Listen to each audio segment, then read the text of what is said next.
bienvenue dans cette nouvelle explication. Bon, on va aller droit au but aujourd'hui. On décortique étape par étape le concours officiel d'entrée 2026 en première année à l'EBAD, la fameuse école des bibliothécaires, archivistes et documentalistes de l'UCAD.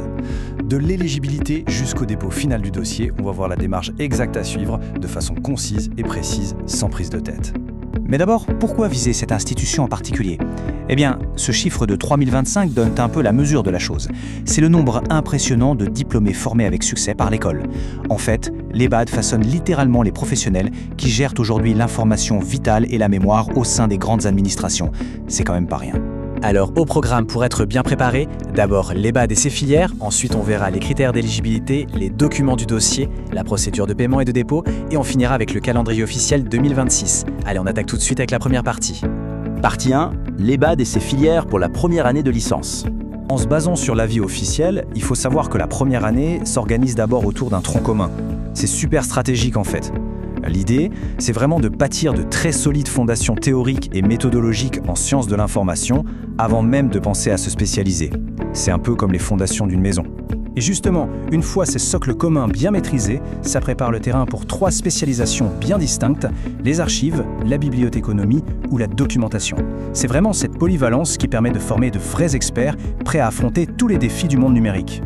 On passe à la partie 2, les critères d'éligibilité. Concrètement, qui a le droit de postuler ?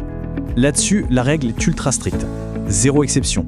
Seuls 3 profils sont acceptés sur la ligne de départ, les bacheliers 2024, ceux de 2025 et les élèves qui sont actuellement inscrits en classe de terminale.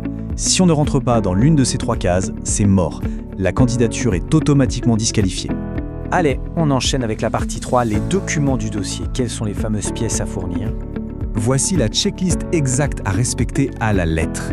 Et là, attention au piège. Le mot-clé, c'est « légaliser ». La photocopie du relevé de notes du bac et celle de la carte d'identité doivent obligatoirement comporter une légalisation officielle. Petite précision, pour les élèves de terminale, le certificat de scolarité remplace tout simplement le relevé de notes. Pour que le dossier soit traité, il y a des frais d'inscription obligatoires de 10 000 francs CFA, sans compter les petits frais de transaction. Un détail vraiment important à garder en tête, ces montants sont strictement non remboursables, et ça quelle que soit l'issue finale de la candidature. C'est un aller simple.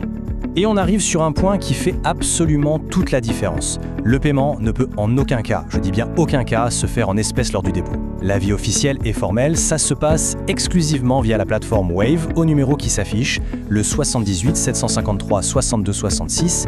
Il ne faut surtout pas oublier que c'est le message de confirmation Wave qui va servir de preuve physique dans le dossier papier. Ce qui nous amène logiquement à la partie 4, le paiement et la soumission du dossier.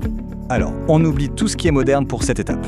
Pas d'envoi par email, pas de portail d'inscription en ligne, l'intégralité du dossier doit être déposée physiquement, en version papier et en main propre.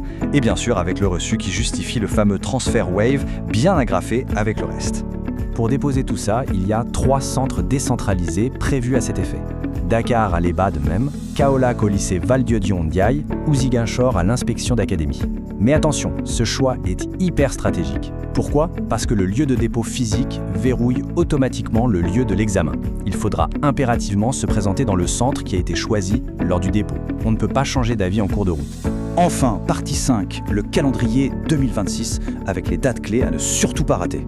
Le top départ, c'est le 26 mars 2026. Mais attention, la fenêtre se referme de manière implacable le samedi 13 juin à midi pile.